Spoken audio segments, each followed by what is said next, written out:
있습니다. 오늘 우리들에게 주신 하나님 말씀은 창세기 4장입니다. 창세기 4장 1절부터 15절까지 기록된 하나님 말씀을 제가 받들어 읽습니다. 아담이 그의 아내 하와와 동침하매 하와가 임신하여 가인을 낳고 이르되 내가 여호와로 말미암아 등남하였다 하니라. 그가 또 가인의 아우 아벨을 낳았는데 아벨은 양치는 자였고 가인은 농사하는 자였더라. 세월이 지난 후에 가인은 땅의 소산으로 제물을 삼아 여호와께 드렸고 아벨은 자기도 양의 첫 새끼와 그 기름으로 드렸더니 여호와께서 아벨과 그의 제물은 받으셨으나 가인과 그의 제물은 받지 아니하신지라. 가인이 몹시 분하여 안색이 변하니 여호와께서 가인에게 이르시되 내가 분하여 함은 어찌 됨이며 안색이 변함은 어찌 됨이냐. 내가 선을 행하면 어찌 낯을 들지 못하겠느냐. 선을 행하지 아니하면 죄가 문에 엎드려 있느니라. 죄가 너를 원하나 너는 죄를 다스릴지니라. 가인이 그의 아우 아벨에게 말하고 그들이 들에 있을 때에 가인이 그의 아우 아벨을 쳐 죽이니라. 여호와께서 가인에게 이르시되 내 아우 아벨이 어디 있느냐. 그가 이르되 내가 알지 못하나이다. 내가 내 아우를 지키는 자니이까. 이르시되 내가 무엇을 하였느냐. 내 아우의 핏소리가 땅에서부터 내게 호소하느니라. 땅이 그 입을 벌려 내 손으로부터 내 아우의 피를 받았은즉 내가 땅에서 저주를 받으리니 내가 밭을 갈아도 땅이 다시는 그 효력을 내게 주지 아니할 것이요 너는 땅에서 피하며 유리하는 자가 되리라. 가인이 여호와께 아뢰되 내 죄벌이 지기가 너무 무거우니이다. 주께서 오늘 이 지면에서 나를 쫓아내시온즉 내가 주의 낯을 배웁지 못하리니 내가 땅에서 피하며 유리하는 자가 될지라. 물은 나를 만나는 자마다 나를 죽이겠나이다. 여호와께서 그에게 이르시되 그렇지 아니하다. 가인을 죽이는 자는 벌을 7배나 받으리라 하시고 가인에게 표를 주사 그를 만나는 모든 사람에게서 죽임을 면하게 하시니라. 아멘. 죄로 말미암는 아프고 슬픈 현실, 그것이 아담과 하와로부터 가인에게로까지 계속 이어지게 됩니다. 그리고 그것이 지금 우리가 사는 현실이기도 합니다. 그럼에도 불구하고 하나님은 아담과 하와에게 그럼에도 불구하고 이 은혜를 주십니다. 그리고 가인에게도 그럼에도 불구하고 이 은혜를 주십니다. 그래서 우리가 죄성을 가지고 있고 많이 휘청거리고 때로는 완전히 절망하기도 하는데 죄에 사로잡히기도 하는데 우리가 계속 살아갈 수 있는 것, 살아가게 하시는 것 하나님의 그럼에도 불구하고의 은혜입니다. 하나님께서 가인에게 기회를 또 주셨습니다. 그것도 여러 번 주셨습니다. 그런데 가인은 깨닫지 못했습니다. 돌이키지 않았습니다. 그것이 정말 슬프고 가슴 아픈 것입니다. 오늘 말씀을 통해서 하나님의 마음을 깨닫고 그 마음으로 가득 채우실 수 있기를 축복합니다. 아담과 하와가 처음 에덴 동산에서 만났을 때 얼마나 좋았었습니까? 이는 내 살 중에 살이요 내 뼈 중에 뼈라. 당신은 내 생명이고 나의 존재 그 자체라는 고백입니다. 거슬러 올라가면 하나님께서 모든 피조물을 지으시고 동물들의 이름을 아담으로 하여금 짓게 하셨습니다. 아담이 이름을 지을 때 참 잘 짓지 않았습니까? 사자는 사자이기 때문에 사자답습니다. 만약 돼지를 사자라고 이름 줬다면 뭔가 좀 안 맞을 것 같은데 어쨌든 모든 것들의 이름을 지으면서 아담이 그런 생각을 했을 것 같아요.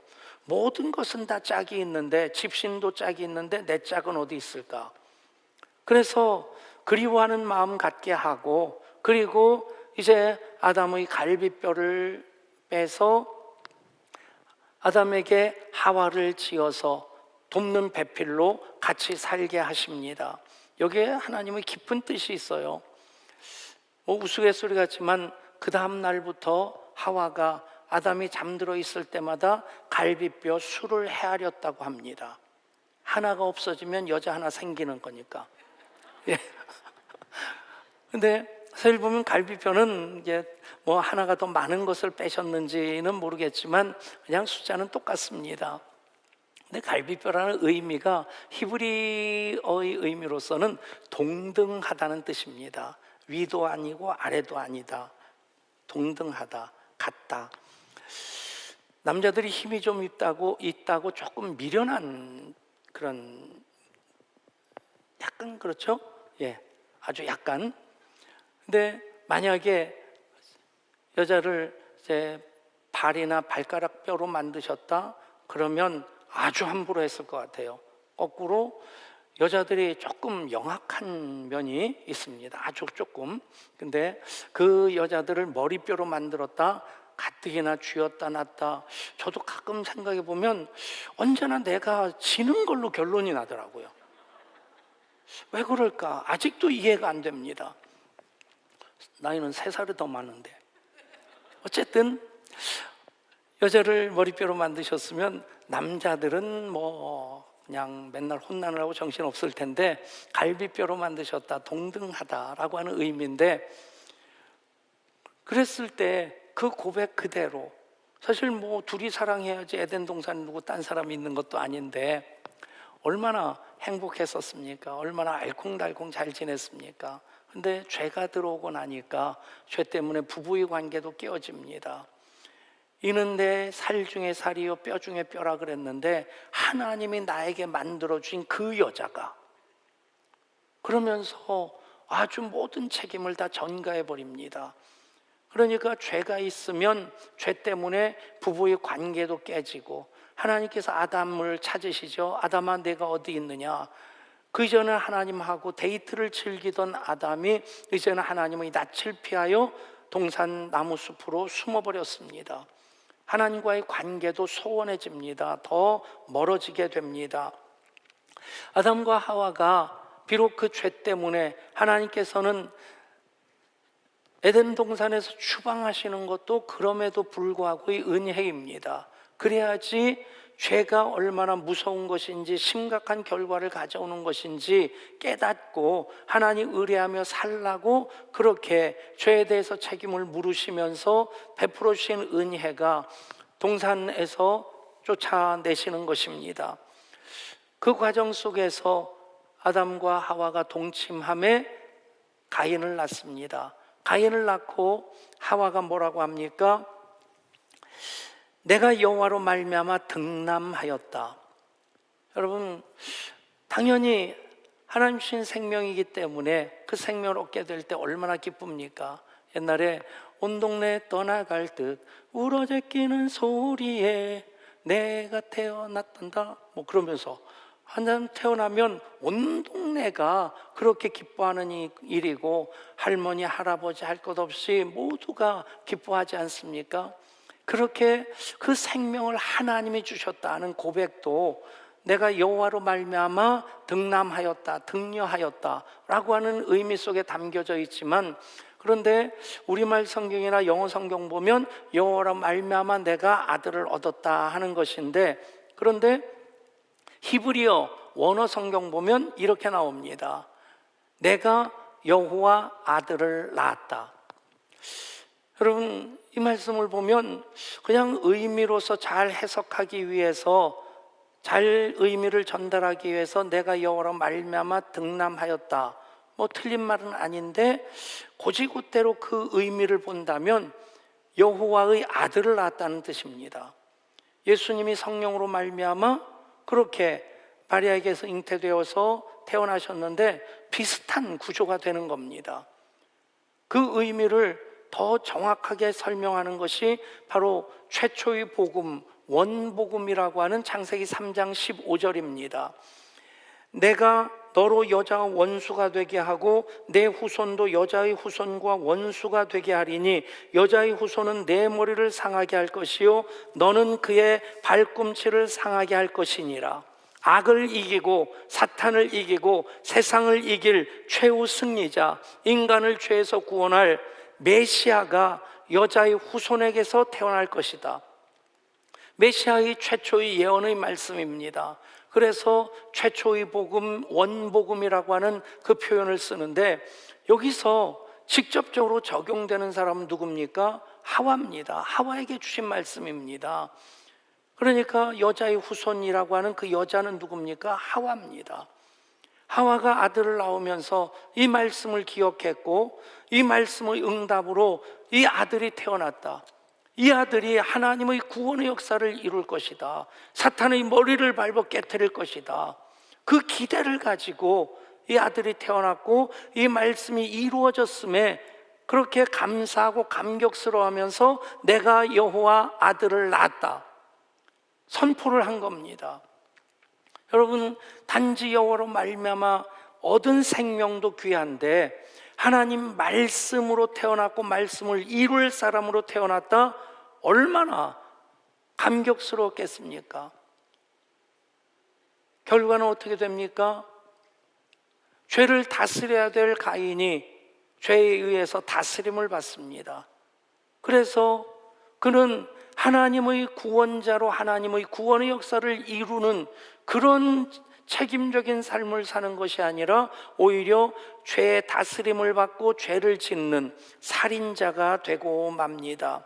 이 모든 것은 죄 때문에 생겨진 일입니다. 죄는 문 앞에 엎드려 있습니다. 사탄이 두루 다니면서 우는 사자처럼 집어삼킬 자를 찾아다니는 것처럼 집 앞에 엎드려 있다 물어 뜯으려고, 집어삼키려고 엎드려 있는 겁니다. 그런데 죄가 너를 원하나 너는 죄를 다스릴지니라. 죄는 핑곗거리가 아니라 우리가 다스려야 될, 짓밟아야 될 대상인 것을 믿으시길 바랍니다. 결국 죄 때문에 아담과 하와도 에덴에서 쫓겨났지만 그 죄를 다스리지 못한 가인은 끝내 살인자가 됩니다. 그런 가운데서 하나님 또 기회를 주시는 하나님이십니다.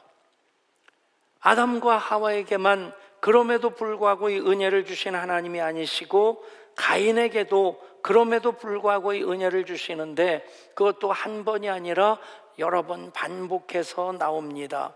첫 번째는 가인의 재물을 받지 않으신 것입니다. 그것이 첫 번째 사인입니다. 왜 내 재물을 받지 아니하실까? 그것에서 자기를 돌아봤다면 그는 하나님의 뜻을 깨닫고 돌이킬 수 있었을 것입니다. 그런데 받지 아니하는 하나님에 대해서 원망을 했고, 또 재물을 받은 동생 아벨에 대해서 시기함으로써 끝내 동생을 죽이게 됩니다. 그렇게 자기 재물을 받지 않는 가인, 불편한 안색을 보면서 하나님이 말씀하십니다. 그것이 두 번째 기회입니다. 내가 분하여 하면 어찌 됨이며 안색이 변하면 어찌 됨이냐? 내가 선을 행하면 어찌 낯을 들지 못하겠느냐? 선을 행하지 아니하면 죄가 문에 엎드려 있느니라. 죄가 너를 원하나 너는 죄를 다스릴지니라. 여러분, 주시는 말씀을 내가 받으면, 아멘으로 받으면 나에게 주시는 말씀이 됩니다. 그러면 은혜가 됩니다. 은혜는 주시는 말씀, 선포되는 말씀을 나에게 주시는 말씀으로 받는 겁니다. 그럴 때 그 말씀이 레마의 말씀이 됩니다. 그런데 은혜 받지 못하는 사람들은 꼭 그런 생각하죠. 아이고, 이거 김 집사 들어야 될 얘긴데. 그리고는 돌아보고는 그 김 집사 뺀지리가 오늘도 안 나왔네. 여러분, 물론 목사가 설교를 준비하면서 누구 한두 사람을 대상으로 해서 그 사람 들으라고, 그 사람 아니면 깨닫게 하려고 하는 것이 아니라, 더더군다나 우리 총회 공과 요목에 의해서 설교 본문이 다 정해져 있습니다. 그 본문을 이렇게 우리 어른들한테, 다음 세대에서는 공과책이 나오니까 오히려 쉬울 것 같아요. 근데 공과책 그대로 저도 베끼고 싶은데 그것은 아이들에게 해당되는 것이고, 저는 그것을 또 우리 어른들에게 맞게 요리를 하느라고, 전체 공동체에 주시는 말씀으로 제가 준비하고 선포하는 것이지 어느 한두 사람 들으라고 하는 것 아닙니다. 은혜 받는 사람은 나에게 주시는 말씀으로 듣습니다. 은혜 받지 못하는 사람은 요건 박 집사 얘기, 요건 김 집사 얘기 그러면서 다 흘려보냅니다. 여러분, 하나님께서 가인에게 말씀하실 때 그 말씀을 들어야 됩니다. 그 말씀 앞에 서야 됩니다. 그것이 가인에게 하나님께서 두 번째 기회를 주신 것입니다. 세 번째, 그럼에도 불구하고 이 은혜가 임하는데 내 아우 아벨이 어디 있느냐? 이미 살인을 저질렀습니다. 그 죄가 얼마나 심각한 것인지 깨닫게 하시려고 질문을 하십니다. 가인이 시치미를 뗍니다. 내가 알지 못하나이다. 내가 아우를 지키는 자니이까. 죄는 사람을 뻔뻔하게 만듭니다. 철면피가 되게 합니다. 가인만 그런 것이 아니라 죄를 짓는 모든 사람들의 공통점이 죄에 대해서 느낌이 없다는 겁니다. 뻔뻔해지고 철면피가 됩니다. 며칠 뉴스에 계속 회자되었던 그 뉴스가 임플란트 회사의 재무팀장이 2천억이 넘는 돈을 횡령했다는 거예요. 여러분, 재무팀장이면 횡령한 돈이 몇 달 만에 2,500이라고 한다면 얼마나 많은 현금이 오고 가겠어요. 재정을 관할해야 되는 사람이니까 적어도 재무팀장 정도 되면 두 가지 자격이 있는 사람이어야 됩니다. 첫 번째는 믿을 수 있는 정직한 사람이라고 하는 확신이 있어야 되고, 두 번째는 그 계산할 수 있는 머리가 있는 사람이어야 돼요. 그러니까 그 사람이 머리 나쁜 사람 아니면 사기꾼의 어떤 모습은 없었다는 얘기입니다.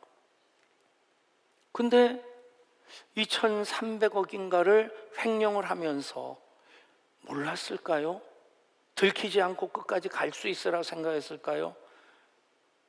주식 투자를 해서 760억 손해보고 또 금괴를 855개를 샀다고 그래요. 이번에 제가 처음 알았어요. 저는 금괴 1kg짜리가 엄청 비쌀 줄 알았더니 얼마 안 하더라고요. 8,500만 원밖에 안 하더라고요.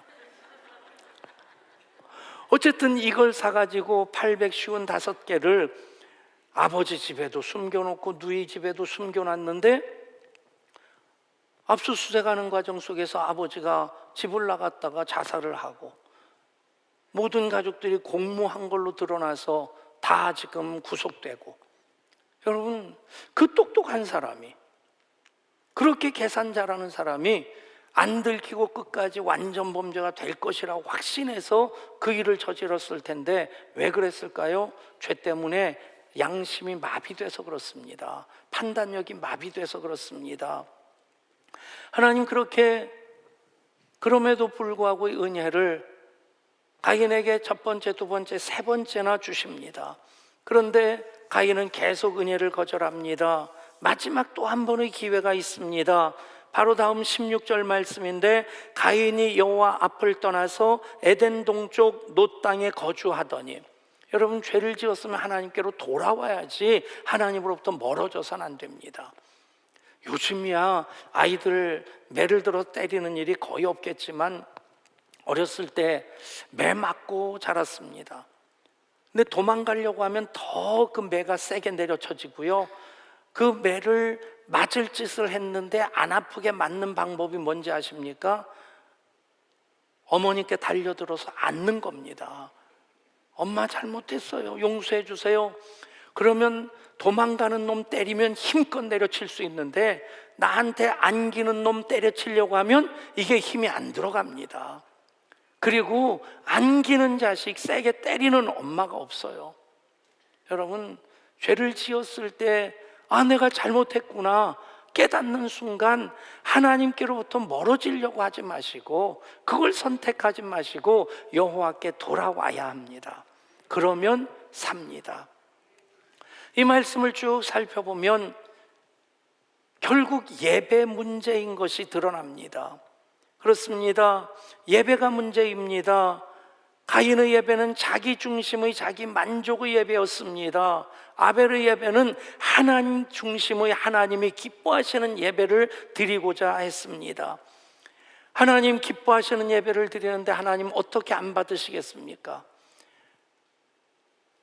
하나님이 받으실 수 없는 예배가 있습니다. 하나님이 안 받으시는 예배가 있습니다. 하나님은 전혀 아랑곳하지 않고 자기 기분에 따라서 자기 기준으로 자기 만족의 예배를 드릴 때 하나님 받으시기 어려운 것입니다. 말씀을 준비하면서 문득 떠오른 생각 하나가, 제가 부목사로 섬기던 한 교회 이제 부임하기로 결정됐는데 그런 소문 하나를 들었어요. 그 교회 장로님 총회적으로 굉장히 일을 많이 하는 분이고 큰 한의원 원장이고 그리고 과수원도 큰 걸 가지고 있고, 그 장로님이 교회 재정적으로도 많이 기여를 하시고 또 목사님 그렇게 잘해드리는 장로님이다. 그 소문을 듣고 교회 부임을 했는데 얼마 후에 목사님하고 담임 목사님하고 대화를 하면서 궁금해서 그 장로님에 대해서 여쭤봤어요. 목사님, 그 장로님 어떤 분이세요? 그랬더니 그 질문에 목사님 얼굴이 좀 쓸쓸한 표정이 스쳐 지나가더라고요. 제가 이런 얘기를 듣고 왔는데요, 담임 목사님 말씀이 그냥 그건 소문일 뿐이고 한약 한 첩 지어준 적이 없다는 겁니다. 뭐 그렇구나, 소문하고 현실은 이렇게 다른 거구나. 그런데 그해 가을에 그 장로님이 사람을 시켜서 사과 한 괴짝을 보내주셨어요. 그냥 이쁘게 박스로 포장된 게 아니라 나무로 만든 괴짝에 사과가 이렇게 담겨져 왔는데, 보는 순간 그냥 가져가세요, 그러고 싶은 마음이 굴뚝 같은데 저는 부목사고, 그랬다가는 교회가 뭐 별로 좋지 않겠다 싶어서 그냥 감사합니다라고 받았습니다. 보니 그 안에 사과같이 생긴 것, 사과 같은 내 얼굴은 이쁘기도 하지요, 그게 사과예요. 예, 근데 사과는 사과인데 사과 같지 않은, 찌그러지고 벌레 먹고, 아무튼 받아서 고마운 마음 요만큼도 없고, 오래되어서 그것을 제가 먹었는지 안 먹었는지 모르겠어요. 여러분, 선물을 받으면서 기쁘고 감사한 선물이라면 계속 참 그것이 좋은 기억으로 남아있을 텐데, 저는 가인의 예배가 이런 예배가 아니었을까. 태워드리는데 굳이 틈실한 이삭 갖다가, 먹을 만한 과일 갖다가 그걸 태워버릴 필요는 없지 않을까. 이걸 다 번제로 태워서 드려야 되는 건데, 여러분, 아주 틈실한 사과가 잘 타겠습니까? 아니면 찌그러져서 우그러져서 쪼글쪼글하게 마른 사과가 잘 타겠습니까? 그건 가인의 생각입니다. 근데 하나님 받으시기 원하시는 그 예배는 영과 진리로 드리는 예배, 마음과 힘과 뜻과 정성을 다하여 드리는 예배입니다. 우리 교회 영상 시스템이, 조명 시스템이 정말 업그레이드 되어서 참 좋다 싶습니다. 그런데 그만큼 우리가 풍성한 예배를 드려야지. 예배 환경이 좋아졌는데 그것이 우리의 예배를 대신해 줄 수 있는 것 아닙니다. 예배의 그릇입니다. 예전도 그릇입니다. 예배의 형식이라든지 사용되는 악기들 다 그릇입니다. 거기에 담겨지는 것은 우리의 마음과 정성입니다. 영과 진리가 담겨져야 됩니다. 단지 오늘 창세기의 말씀만 읽어서는 왜 아벨의 제사는 받으시고 왜 가인의 제사는 안 받으셨을까? 질문은 되는데 답을 찾기가 쉽지 않습니다. 히브리서에 이런 말씀이 나옵니다. 믿음으로 아벨은 가인보다 더 나은 제사를 하나님께 드림으로 의로운 자라 하시는 증거를 얻었으니 하나님이 그 예물에 대하여 증언하심이라. 그가 죽었으나 그 믿음으로써 지금도 말하느니라. 아멘. 창세기에는 나오지 않는데 히브리서 이 11장의 말씀 보면 아벨의 예배는 믿음으로 드리는 예배였다는 것입니다. 가인의 예배는 믿음 없이 드리는 예배, 그냥 형식적으로 자기 만족으로 드리는 예배였다는 것입니다. 그것만이 아닙니다. 요한 1서에 보면 또 하나의 말씀 기록되어 있습니다. 가인같이 하지 말라. 그는 악한 자에게 속하여 그 아우를 죽였으니 어떤 이유로 죽였느냐? 자기의 행위는 악하고 그의 아우의 행위는 의로움이라. 아멘. 가인은 악한 자에게 이미 속해 있었다는 얘기입니다. 악한 자에게 속하면 아담도 하와도 하나님의 말씀에 순종하는 것이 아니라 사탄의 꼬드김에 순종함으로 넘어가는 겁니다.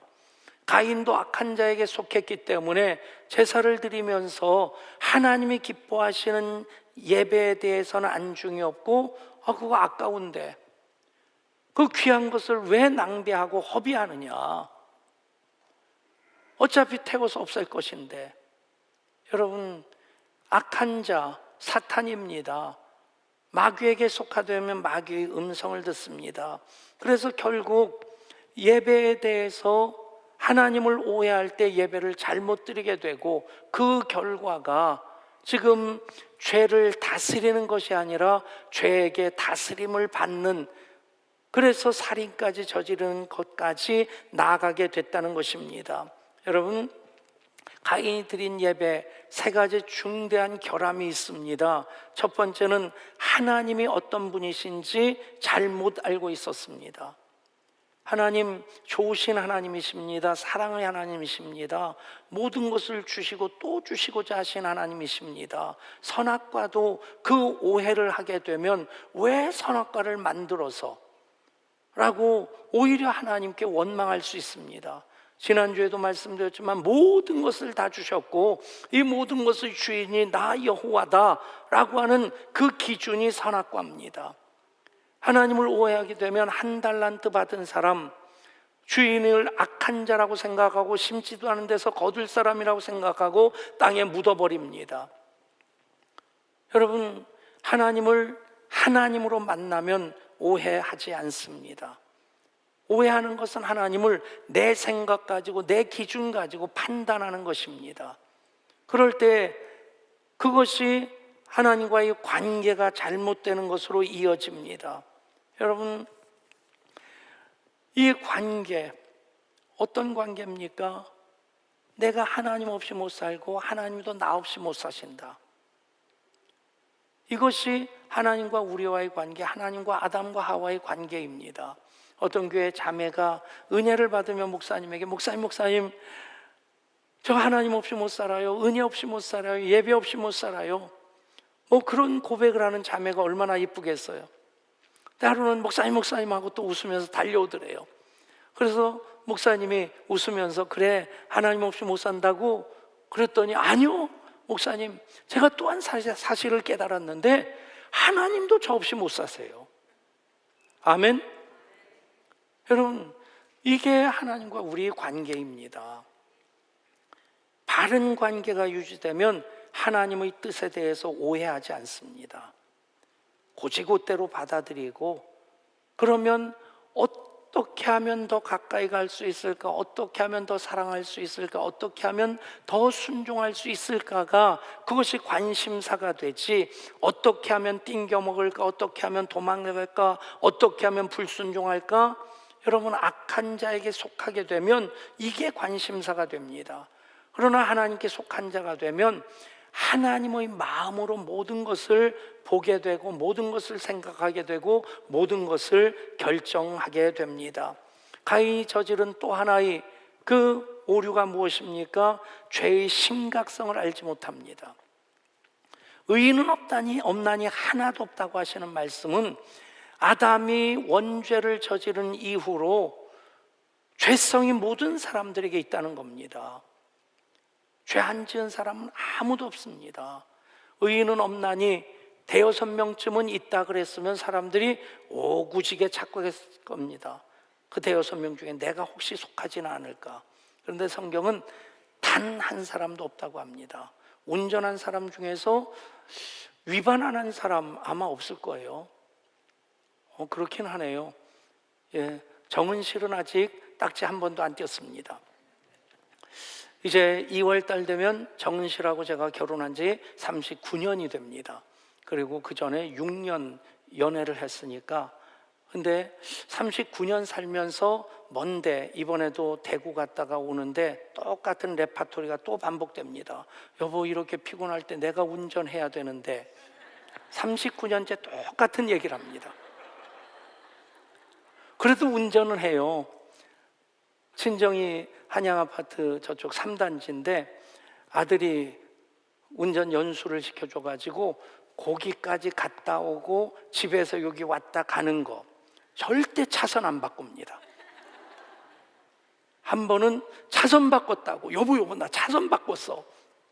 아직까지 딱지를 안 띄었는데, 저는 이번에 작년 말에 대구 동기 목사님 이제 원로 목사 추대 예배 설교하고 또 그 다음날 새벽 기도를 해야 되니까, 특세니까 거기서는 오는 김에 하룻밤 자고 가라, 호텔도 잡아놨다 그러는데, 저야 이제 그냥 와야 되니까 밤에, 또 밤에는 조금 밝지 않습니까? 빨리 와서 단 5분이라도 자려고, 더 자려고 하는 생각으로 그래도 이렇게 그냥 오다가 요 포천구리 고속도로를 딱 들었으면서 마음에 평안이 오는 거예요. 여긴 내 나와바리다. 뭐 어디 카메라 있는 줄 아니까, 밀락 IC 바로 전에 하나 있으니까 그것만 신경 쓰면 되는 거예요. 여기서 밟으면 한 3분 땡길 수 있겠지, 5분 땡길 수 있겠지. 밟기 시작했는데 번쩍하는 거예요. 이게 뭐야 봤더니 카메라가 내 허락도 없이 오이씨, 이거 지켰네. 그러고는 가다 보니까 또 하나가 또 있어요. 거기서 이러고 보니까 구간 단속이에요. 거기서도 미처 브레이크를 밟지 못해가지고 아마 2번 찍혔으니까 돈 10만 원 나오겠다, 국가에 착한 일 한번 또 해야지. 근데 아직까지 안 나왔어요. 이럴 때 할렐루야 하면 안 되고. 아무튼 여러분, 딱지 안 나왔다고 위반 안 한 거 아닙니다. 경찰에게 단속 안 됐다고 죄 안 진 것 아닙니다. 작은 죄라도 다 죄 짓는 겁니다. 문제는 죄를 죄로서 인식하지 못하면 죄를 다스리는 것이 아니라 죄에게 다스림을 받게 됩니다.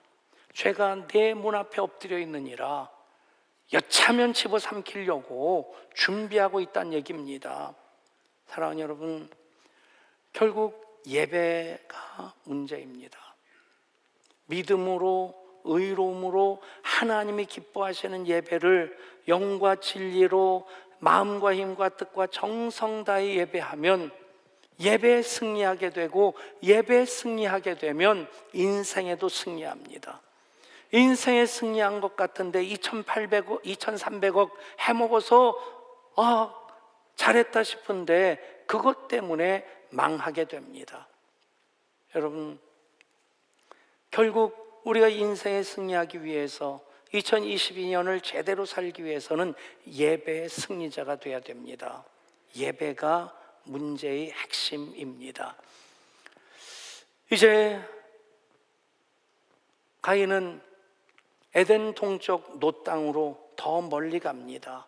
에덴 동쪽이란 말이 창세기에 2번 나오는데, 첫 번째는 아담과 하와가 에덴 동산에 추방된 다음에 하나님께서 구룹 천사들과 두루 도는 불칼 라트 하렙으로 에덴의 동쪽을 지키게 하셔서 그들이 들어와서 생명나무 열매를 따먹지 못하도록 지키시는 그곳이 에덴 동쪽입니다.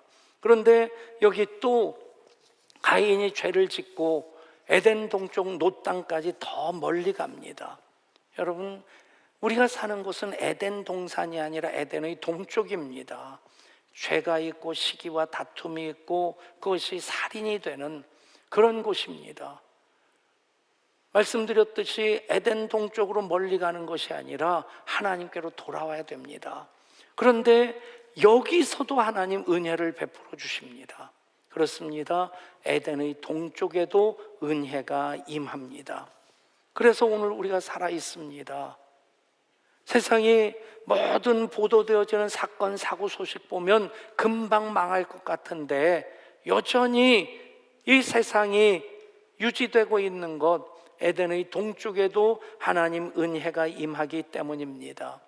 에덴 동쪽이라고 하는 스타인백의 소설이 있었고, 그 소설을 제임스 딘이 주연하는 영화로 만들어지기도 했었고, 몇 년 전에는 나연숙 권사님이죠, 그분이 에덴의 동쪽이라고 하는 시나리오를 써서 연속극이 상영되기도 했었습니다. 에덴 동쪽, 하도 오래전에 본 영화라서 다시 한번 줄거리를 살펴봤는데, 캘리포니아에서 큰 농장을 하는 아담이라고 하는 아버지에게 두 아들이 있는데 에런하고 칼입니다. 에런이라는 말은 아론이라는 그 이름인데, 아론과 칼이 있는데, 아론은 이름 그대로 굉장히 정직하게 말씀대로 그렇게 살아가는 아들이고, 칼은 좀 반항기가 있고 불순종하는, 문제를 일으키는 그런 아들입니다. 그런데 그 아내 케이트가 남편도 아이들도 버리고 집을 떠납니다. 그 집 떠난, 집을 나간 아내의 모습이 칼에게 보여져서 아담인 아버지는 칼을 더 미워합니다. 그런 것 때문에 반항하다가 이 칼이 엄마를 수소문해서 찾아갔는데, 엄마는 큰 술집의 마담으로 일하고 있고 그 부도덕한 모습을 보고 오히려 실망하고 돌아옵니다. 돌아와서도 계속 아버지에게 좀 반항하고, 그러다 보니까 형을 또 더 아버지가 사랑하고 형제 간에 갈등이 있고, 그 형이 미워서 형을 데리고 어머니에게로 갑니다. 형이 그렇게 그리워하는, 좋아하는 엄마가 이런 사람이다. 아론이 거기서 충격을 받고, 그 당시에 1차 세계대전이 발발하고 있었는데 군대 자원 입대를 해서 전장으로 갑니다. 이런 일련의 사건 때문에 아담은 뇌졸중으로 쓰러지게 되고 전신마비로 움직이질 못합니다. 그 모든 것이 나 때문이라고 하는 가책을 받은 칼이 아버지에게 와서 사죄하는데 아버지는 표정이 변화가 없습니다. 이미 마비가 되어 있기 때문에. 그럼 말도 하지 못합니다. 이제 작별 인사를 하고 그곳을 떠나려고 하는데 계속 아담의 입술이 달싹달싹합니다. 그러면서 하는 말이, 칼, 떠나지 말고 나를 간호해줘. 칼, 내 곁에 있어줘. 많은 갈등이 있고 그것으로 인해서 문제가 있지만 여전히 가족들 함께함으로 서로가 서로에게 희망이 된다는 메시지를 담은 영화입니다. 그렇습니다. 에덴의 동쪽에도 여전히 희망이 있습니다. 사람에게 희망이 있는 것이 아니라 하나님의 그럼에도 불구하고의 은혜가 임하기 때문입니다. 2022년 살아가면서 여전히 우리를 슬프게 하고 화나게 하고 힘들게 하고 억울하게 하는 일들 계속되어질 것입니다. 그럼에도 우리는 절망하지 않을 수 있는 것, 그때그때마다 그럼에도 불구하고 이 은혜가 우리 가운데 임하기 때문입니다. 그럼에도 불구하고 이 은혜 유효기간이 있는 것 아닙니다. 한두 번 임하고 끝나는 것 아닙니다. 비록 우리가 비틀거릴지라도 하나님 의뢰하면서 하나님께 가까이 나올 때에 오늘도 내일도 그 다음 날도 우리 살아가는 동안 계속해서 하나님은 그럼에도 불구하고 이 은혜를 베풀어 주십니다. 그것이 우리의 희망입니다. 기도합니다. 하나님, 아담도 하와도 죄 때문에 넘어졌습니다. 가인은 죄에게 다스림을 받음으로 동생 아벨까지 죽이는 살인자가 되었습니다. 그런데 하나님, 그럼에도 불구하고 이 은혜를 아담과 하와에게도 가인에게도 베풀어 주셨습니다. 우리가 사는 세상 참 녹록지 않습니다. 많이 우리를 화나게 합니다. 우리를 슬프게 합니다. 그럼에도 우리가 절망하지 않을 수 있는 것, 그럼에도 불구하고 이 은혜를 우리에게 주시기 때문입니다. 비틀거리면서 일지라도 하나님을 간구함으로 언제나 임하는, 또 임하는, 새롭게 임하는, 그럼에도 불구하고 이 은혜로 살아가는 우리들을 이게 하여 주옵소서. 우리 주 예수 그리스도 이름으로 기도드리옵나이다. 아멘. 이 시간 하비스트 목장 특송과 함께 봉헌하시겠습니다.